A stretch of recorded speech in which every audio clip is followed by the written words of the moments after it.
Queremos saludarles como siempre, en nombre de nuestro Señor y Salvador Jesucristo, a quien amamos y servimos.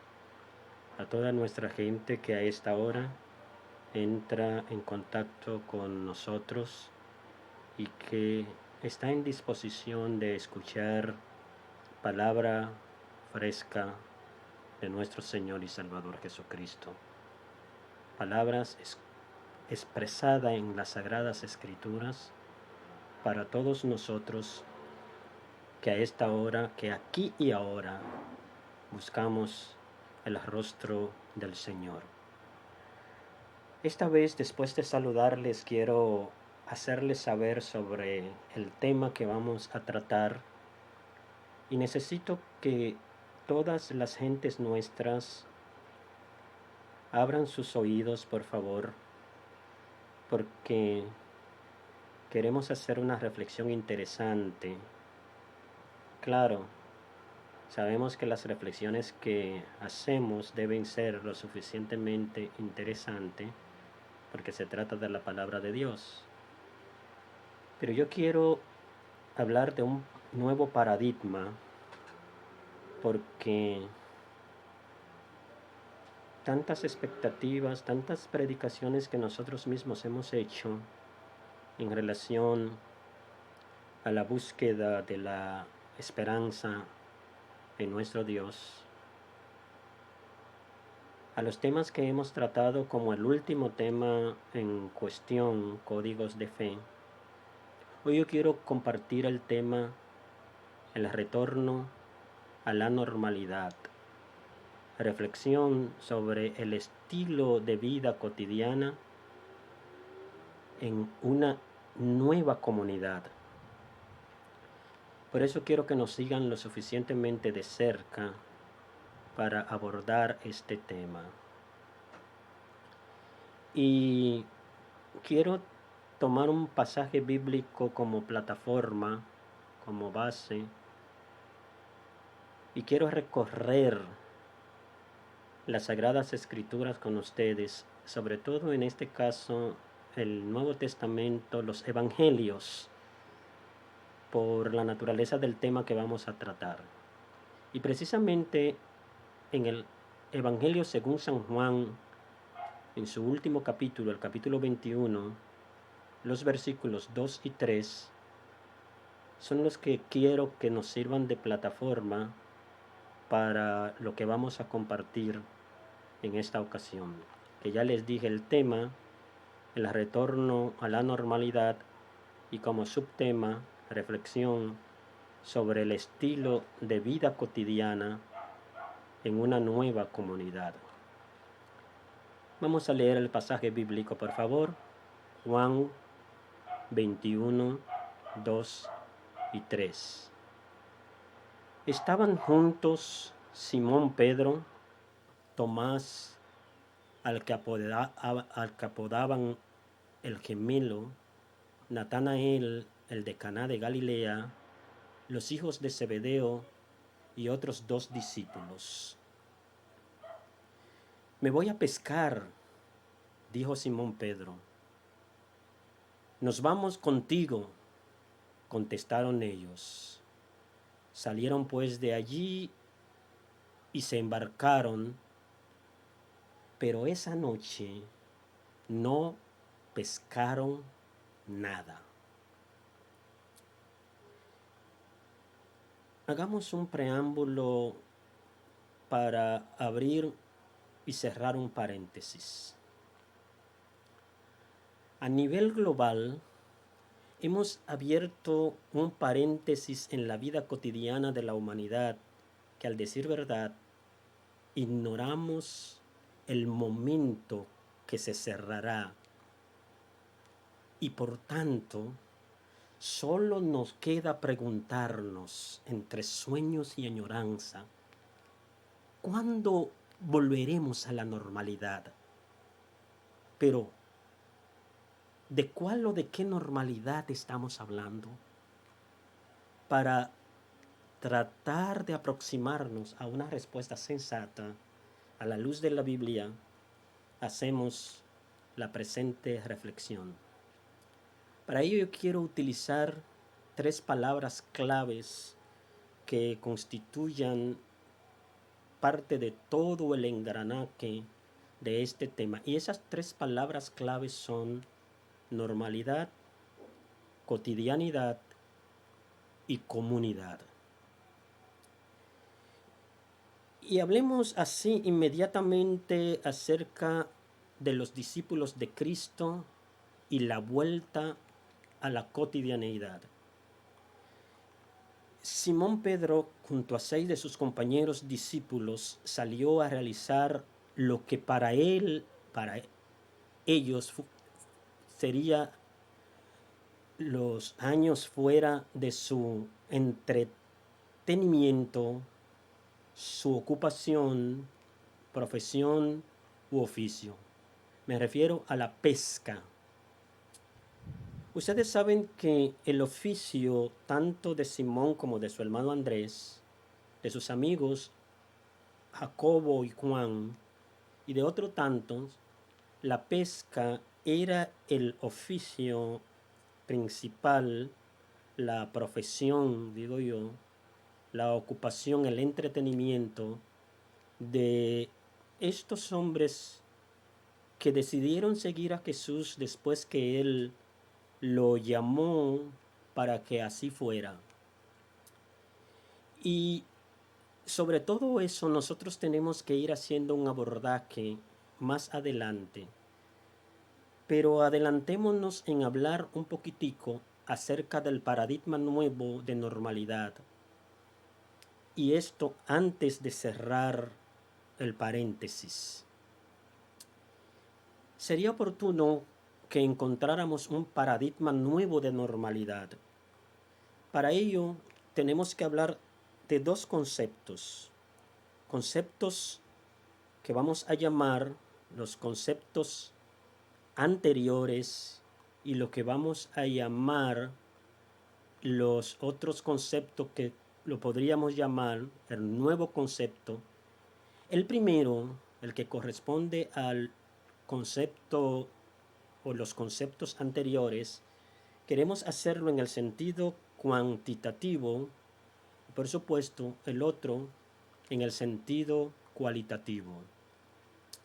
¿Cómo pudiéramos nosotros comenzar definiendo ese paradigma partiendo de esto que estamos diciendo de los conceptos anteriores?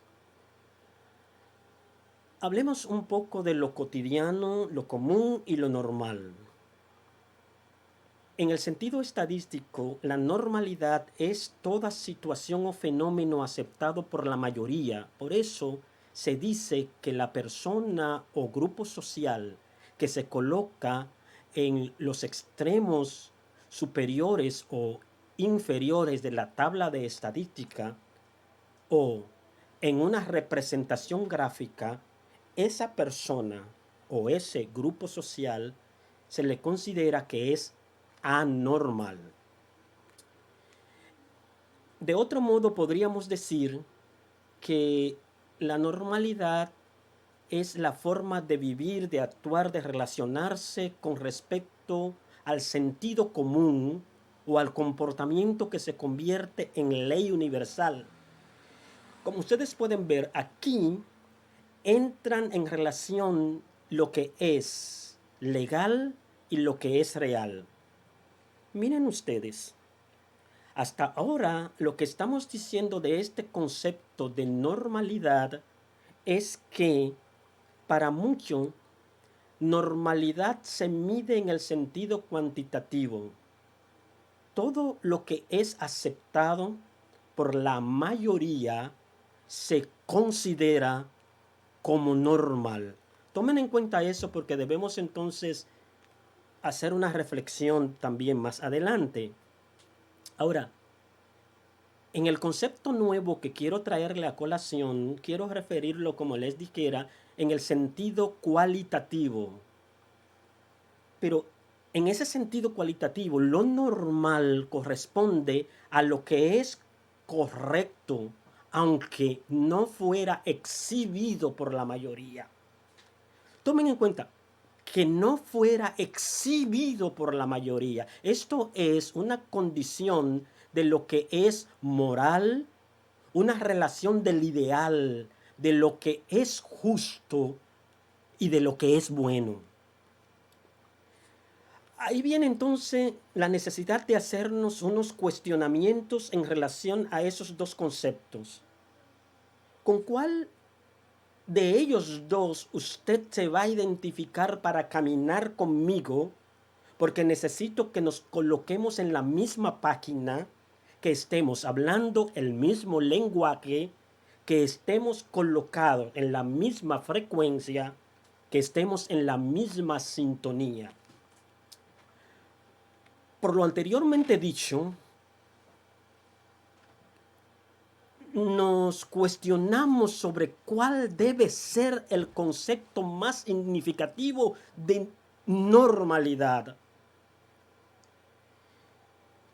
Porque si ustedes aceptan conmigo el concepto cualitativo de normalidad, lo correcto, independientemente de quién es la cantidad de personas o los grupos sociales que lo exhibieran, entonces pudiéramos ir diciéndonos, el ideal sería, en términos de normalidad, decir la verdad aunque todo el mundo mienta, hacer misericordia y justicia aunque a nadie le importe en nada lo que esté sufriendo y viviendo la humanidad. Estamos diciendo que la normalidad desde ese punto de vista, como no es cuantitativo, sino un asunto de cualidades, entonces, si yo decidiera hacer lo correcto, aunque la mayoría no nos siguieran, entonces estaríamos caminando hacia el nuevo paradigma de la normalidad. ¿Ustedes recuerdan cuando a Pedro, a Juan, a los demás discípulos y a los seguidores conjuntamente con ellos, que trataron de prohibirle que predicaran el nombre del Señor Jesucristo, y ellos dijeron, juzguen ustedes si es menester, si es necesario obedecer a Dios o a los hombres o a Dios antes que los hombres, es necesario que nosotros podamos honrar y obedecer. No es una cuestión de mayoría. Si la mayoría no quiere ser correcto, la verdadera normalidad debía ser que yo estoy dispuesto a hacerlo, aunque fuera minoría, para sentar un criterio diferente de normalidad. Vean ustedes entonces la normalidad en la comunidad cristiana, desde antaño y hasta nuestro tiempo. ¿Cómo se supone debe comportarse una comunidad cristiana normal? ¿Cómo ustedes creen qué es una comunidad de fe normal? ¿Cómo debe comportarse? ¿Cuál es la actitud que debe asumir una comunidad cristiana que se considere normal? Desde luego, siguiendo el modelo de nuestro Señor y Salvador Jesucristo. No hay que decir más. La vida en comunidad de fe, nosotros la encontramos desde que la iglesia fue fundada. El fundamento de la iglesia, la inauguración de la iglesia per se, muchos teólogos, estudiosos de las Sagradas Escrituras, de la historia, de la idea, del pensamiento, de la vida cristiana, han establecido que el nacimiento especial de la iglesia surge el día de Pentecostés. Yo quiero considerar un pasaje bíblico que yo sé que es conocido por todos ustedes, que se encuentra en Hechos capítulo 2, los versículos 42 al 47. Y vean conmigo la vida de una comunidad de fe desde su origen. El pasaje bíblico dice: se mantenían firmes en la enseñanza de los apóstoles, en la comunión, en el partimiento del pan y en la oración. Todos estaban asombrados por los muchos prodigios y señales que realizaban los apóstoles. Todos los creyentes estaban juntos y tenían todo en común. Vendían sus propiedades y sus posesiones y compartían sus bienes entre sí según la necesidad de cada uno. No dejaban de reunirse en el templo ni un solo día. De casa en casa partían el pan y compartían la comida con alegría y generosidad, alabando a Dios y disfrutando de la estimación general del pueblo. Y cada día el Señor añadía al grupo los que iban siendo salvos. Miren, ese es el ejemplo más extraordinario, no solamente de una comunidad de fe. En la entrega pasada les hablaba de una comunidad de amor, de fe y de esperanza. Les hablaba de una comunidad sanadora, de una comunidad terapéutica, de una comunidad inclusiva y participativa. Ninguna como esa descrita en Hechos capítulo 2 versículos 42 hasta el 47. Pero volvamos un poquito a la historia con otra mirada. Claro que me estoy refiriendo no solamente a la historia universal o a la historia de la iglesia cristiana, sino al relato que tenemos en cuestión que da base a nuestra disertación y que les decía se encuentra en San Juan capítulo 21. Ahora Pedro y los demás discípulos del Señor estaban conturbados. A pesar de que ya estaban o están enterados de que su maestro ha resucitado, recurren a la normalidad de la vida común y cotidiana que antes habían aprendido. Cuando les señalo en principio que Pedro, que ya había escuchado, había visto que Jesús había resucitado, decide y con su liderazgo conquista para irse a pescar a 6 personas con él.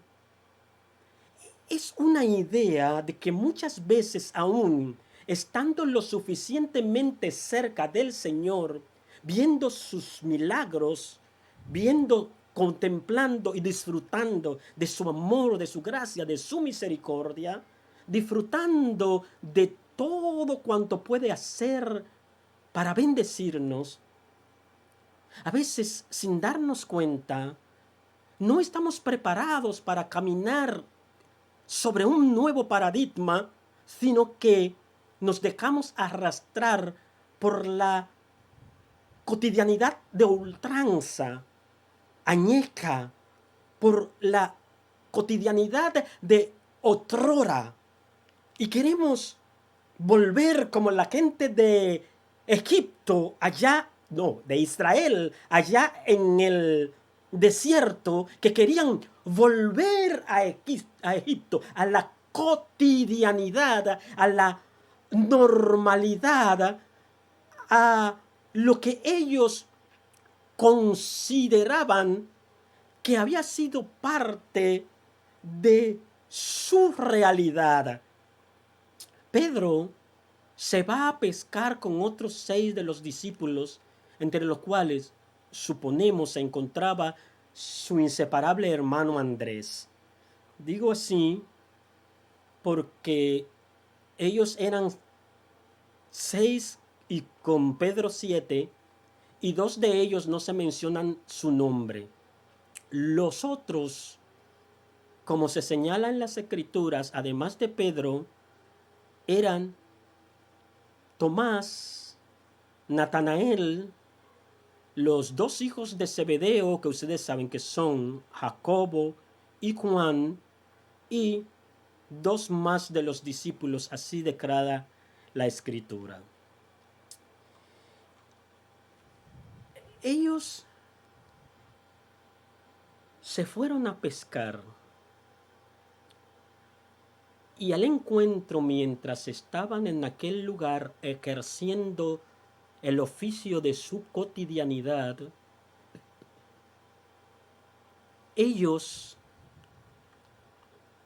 no podían darse cuenta de que Jesús estaba junto a ellos. Fueron a pescar y no pescaron nada. Me llama la atención eso. A veces volvemos a la cotidianidad buscando que vamos a encontrar algo mejor. Entramos en nuestra normalidad y pasamos toda la noche en fiesta cotidiana de normalidad y de comunidad sin tener resultados esperados, sin tener los éxitos y la realización, las bendiciones, el bienestar que el Señor quiere darnos. Por eso, al despuntar el alba, Jesús se hizo presente en la orilla, pero los discípulos no se dieron cuenta de que era Él. Yo quiero dejarles esta pregunta para que la resolvamos más adelante. ¿Por qué? ¿Por qué no se dieron cuenta que era Él? ¿Por qué otros, como quiero señalarles, tampoco se dieron cuenta que era Él? ¿Por qué tuvieron que esperar que ocurrieran 2 o 3 cosas ahí alrededor que no quisiera traérselo a colación? Le pido que si gustan lean in extenso esa porción bíblica en San Juan capítulo 21, desde su versículo 2 y siguientes. Quizás ustedes van a encontrar una respuesta incluso mayor que la que yo pueda encontrar. Pero está bien. Pedro se fue a pescar y se llevó consigo a 6.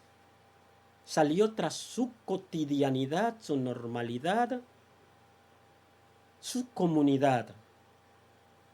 Pero antes de aquel acontecimiento, se da una situación alrededor de todo lo que estoy tratando de referir en los evangelios, y muy ligado a la resurrección de Cristo, que es el tema fundamental en esta cotidianidad, en esta normalidad y en esta comunidad. Si ustedes van a San Juan capítulo 20, los versículos 19 al 22, ustedes encontrarán este relato. Al atardecer de aquel primer día de la semana, estando reunidos los discípulos a puerta cerrada por temor a los judíos, entró Jesús y poniéndose en medio de ellos, los saludó. La paz sea con ustedes. Dicho esto, les mostró las manos y el costado. Al ver al Señor, los discípulos se alegraron. La paz sea con ustedes, repitió Jesús de nuevo. Como el Padre me envió a mí, así yo los envío a ustedes. Y acto seguido, sopló sobre ellos y les dijo, reciban el Espíritu Santo. ¿No notan ustedes que Jesús está tratando de dar un empoderamiento nuevo, que Jesús está tratando de dar una enseñanza nueva y está tratando de reedificar un concepto que desde el principio, cuando llamó a sus discípulos y en todos los momentos de la prédica de Jesús, Él nos lo enseñó? Pero ¿por qué si los discípulos vivieron esa experiencia y recibieron el soplo del Espíritu, porque fue después de eso, Pedro dice, voy a pescar? Y los otros dijeron, vamos contigo. Pero ese no es el único acontecimiento. Aquel mismo día, dos de ellos se dirigían a un pueblo llamado Emaús, a unos 11 kilómetros de Jerusalén. Iban conversando sobre todo lo que había acontecido, y sucedió que mientras hablaban y discutían, Jesús mismo se acercó y comenzó a caminar con ellos. Oigan esto, pero no los reconocieron, pues sus ojos estaban velados. Hasta lo que estoy observando, ¿qué pasa? ¿Qué pasa con gente que estuvo tan cerca del Maestro? ¿Qué pasa con esto que estuvieron recibiendo todas las enseñanzas, todo el amor y el cariño, todo el cuidado, toda la praxis, todo el ejemplo del Señor, y en el momento más estelar, después que resucita, entonces no se dan cuenta que se trata de Jesús? ¿Ustedes se han preguntado alguna vez por qué los seguidores más cercanos de Jesús no reconocieron de inmediato al Cristo resucitado? Pues pensamos que porque aún no se habían desprendido de su común idea de Mesías Rey. Ellos tenían un paradigma diferente. Ellos creían cosas distintas de la que Jesús le estaba enseñando, de la revelación del Mesías en este tiempo, en el tiempo de la gracia. Ellos estaban en el Jesús, el Mesías, el Cristo, el Mesías Rey del Antiguo Testamento, y no podían interpretar la revelación que se le estaba dando. El Maestro Jesús estaba dando las últimas lecciones de construcción de un nuevo paradigma de comunidad, cotidianidad y normalidad. Tiempo atrás les había enseñado siempre con su ejemplo otras tantas y bellísimas cosas. ¡Wow! ¿Por qué no se entiende? ¿Por qué no comprendemos ni ayer ni hoy el concepto de normalidad de Jesús? Quizás no resulte tan fácil, porque nosotros queremos ver la normalidad, aunque fuera de Jesús, de acuerdo a nuestros propios ojos y a nuestros propios paradigmas. Y quizás por eso no nos aproximamos. Y Jesús tenía por naturaleza poner las cosas más o menos al revés, en el sentido de lo que lo común consideraba. Siempre he dado el ejemplo. Ustedes conocen cómo las naciones, cómo los gobernantes buscan tener autoridad, buscan tener posiciones, buscan estar en los primeros lugares. Pero entre ustedes no será así. Entre ustedes, el que quiera ser el mayor deberá ser el menor, y el que quiera ser el primero deberá ser el último. El que quiera estar en posiciones deberá ser un servidor, deberá estar en disposición de servir a los demás y así hacer un liderazgo de servicio. Y el ejemplo es porque el Hijo del Hombre no vino para ser servido, vino para servir y para dar su vida en rescate por mucho. Ese ejemplo lo he dado muchas veces. Ahora, en el nuevo concepto de normalidad, Jesús mismo establece un mandamiento nuevo. Se encuentra en San Juan capítulo 13, el versículo 34. Este mandamiento nuevo les doy, que se amen los unos a los otros, así como yo los he amado, también ustedes deben amarse los unos a los otros. Y eso lo reiteró Jesús luego en Juan 15, 17, donde dice, este es mi mandamiento, que se amen los unos a los otros.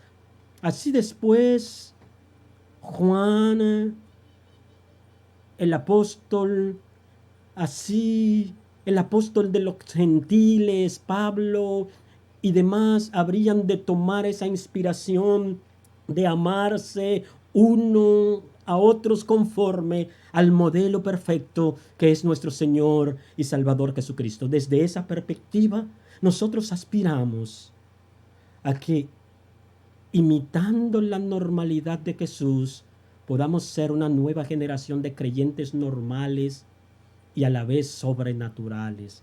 Esto es, extraordinariamente normales. El mundo ha cambiado. Lo cierto es que de repente el mundo ha cambiado. La pandemia nos obliga a un paréntesis.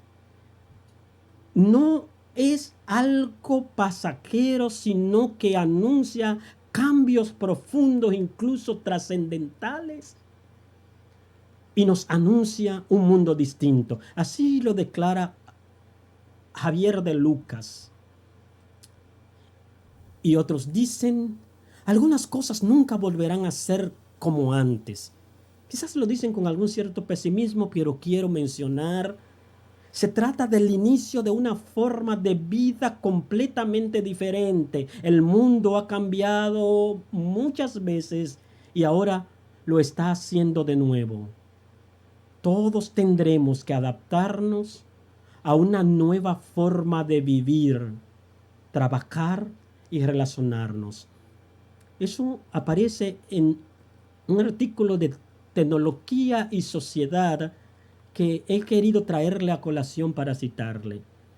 Y de eldiario.es se declara esto. Se trata de cuestionar nuestro modo de vida para poder seguir viviendo más allá de un mes, de un año, de una década. Necesitamos volver a la normalidad, ¿verdad? Pero la pregunta es, por eso los diferentes conceptos y por eso el concepto cualitativo del que les hice referencia al inicio de esta disertación. Pero en cuanto a mí se refiere, y perdónenme ustedes, yo no quisiera volver a la misma normalidad. Algunos otros también han dicho lo mismo. Esto no es un pensamiento nuevo. Por ejemplo, miren lo que dicen otros. Pronto nos dirán que podemos volver a la normalidad de una cultura mercantilizada, la de los salarios de miseria para quienes realizan las labores más esenciales, dice Sergio Pascual. No quiero volver a la normalidad de la que todo el mundo habla. Pues yo lo siento, pero no quiero volver a la normalidad. No anhelo volver a pensar o a pasar menos tiempo con mi familia. Detestaría regresar al consumismo y a la compra compulsiva, o a cruzarme de nuevo con los vecinos en el ascensor sin mirarnos los ojos y sonreírnos. Volver a esa normalidad es la que siguen talando árboles y seguimos destruyendo la biodiversidad. Esa no es mi normalidad. Por eso me gustaría que no volviéramos a la normalidad que no cayéramos en el fatalismo de que no se puede hacer nada, lo que ya está, eso es, ya todo está decidido, ya, ¿para qué luchar? Tendrán que cambiar muchas cosas, eso sí, nuestra relación con el medio ambiente, con el consumo, con las comunicaciones, y quizás tengamos miedo, pero espero y deseo no volver a la normalidad. Así lo declara una ciudadana española. Por eso yo no quiero volver a la normalidad anterior. No quiero esa escala de valores, esa manera de entender la política que olvida o subordina siempre lo que realmente importa. No quiero volver a una normalidad que desprecia las condiciones para no aceptar una vida digna, sobre todo en la vejez y en la enfermedad. No quiero volver a esa normalidad en la que los ancianos estorban a los que lloran hipócritamente después de haberlos dejados a ser confinados. Hay una teóloga llamada Ruth Padilla que en un conversatorio interactivo facilitado recientemente a través de videoconferencia, lo declaró de la siguiente manera: cuando me dicen, yo sí quisiera que volvamos a lo normal, yo digo no.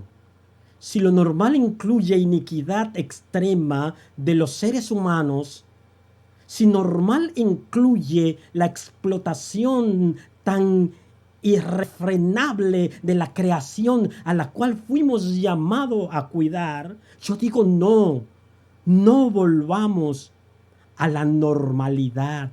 Si es normal que 3 hombres posean más riquezas que 150 millones de personas, yo digo no, no volvamos a la normalidad. Si al pensar en la iglesia pensamos que lo normal es la iglesia que celebra 1 o 2 reuniones en un lugar cerrado, y significa que hasta ahí llega mi fe, nuestra fe, hasta ahí llega mi experiencia, nuestra experiencia. Yo digo no, no volvamos a la normalidad. Esa no es la normalidad a la que Dios aspira. Nosotros hemos estado buscando la asistencia, el acompañamiento de Dios en este tiempo. ¿Qué Dios nos está diciendo para cuando retornemos a la normalidad? Pero ¿a cuál normalidad vamos a regresar? ¿Qué vamos a hacer en nuestra manera de compartir nuestra fe con la gente? ¿Cómo vamos a ser íntegros? ¿Cómo vamos a guardarnos en santidad y en pureza? ¿Cómo vamos a ser lo suficientemente transparente en nuestras relaciones? ¿Cómo vamos a demostrar el amor y la misericordia de Cristo, no solamente en la vida de la comunidad de fe, sino en la vida de todo ser humano, sin exclusión? Afortunadamente existe otra forma de normalidad. Yo les invito a buscarla y a pensar en ella. Pero hay 2 pasajes bíblicos que quiero correlacionar. Uno del Antiguo Testamento, el único que cito en esta disertación, y otro del Nuevo Testamento. El primero de Miqueas capítulo 6 versículo 8 y el segundo de Santiago 1, 26 y 27. En el primero, yo sé, ya se te ha declarado lo que es bueno. Ya se te ha dicho lo que de ti espera el Señor. Practicar la justicia, amar la misericordia y humillarte ante Dios. Si alguien se cree religioso pero no le pone freno a su lengua, se engaña a sí mismo y su religión no sirve para nada. La religión pura y sin mancha delante de Dios, nuestro Padre, es esta: atender a los huérfanos y a las viudas en sus aflicciones y conservarse limpio de la corrupción del mundo.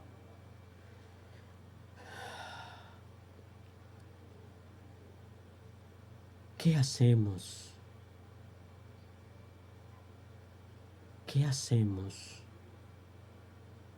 al retornar a la normalidad?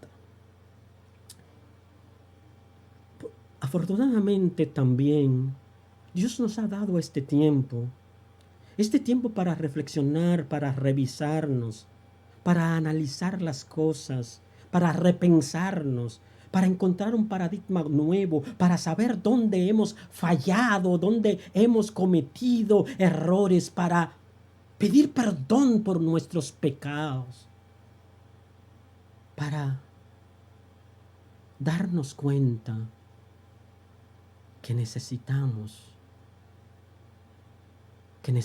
la ayuda de nuestro Dios. Filipenses 3, 13 y 14 dice: olvidando ciertamente lo que queda detrás y extendiéndome hacia lo que está delante, prosigo a la meta, al premio del supremo llamamiento de Dios en Cristo Jesús. Quiero concluir con una añoranza. Esta es la añoranza de un mundo nuevo, de un mundo mejor. Y solamente volver a los discípulos del Señor, los que fueron enseñados por varios años y todavía en el momento de la resurrección le tocaba aprender un paradigma nuevo. Pero gracias al Señor, que fueron alumnos, discípulos aprovechados y aprendieron y nos dejaron un gran legado. Con esto concluyo. Por el sueño de forjar una nueva comunidad, Pedro decidió aferrarse a un estilo de vida cotidiana basada en la propia normalidad que le había sido enseñada. Entregó su vida, murió, según me cuentan, crucificado como su maestro, pero en una nueva posición, cabeza abajo, con las piernas hacia arriba, solo por no renunciar a la construcción de un mundo nuevo, de fe, de amor y de esperanza. Shalom. Que el Señor te bendiga y te guarde.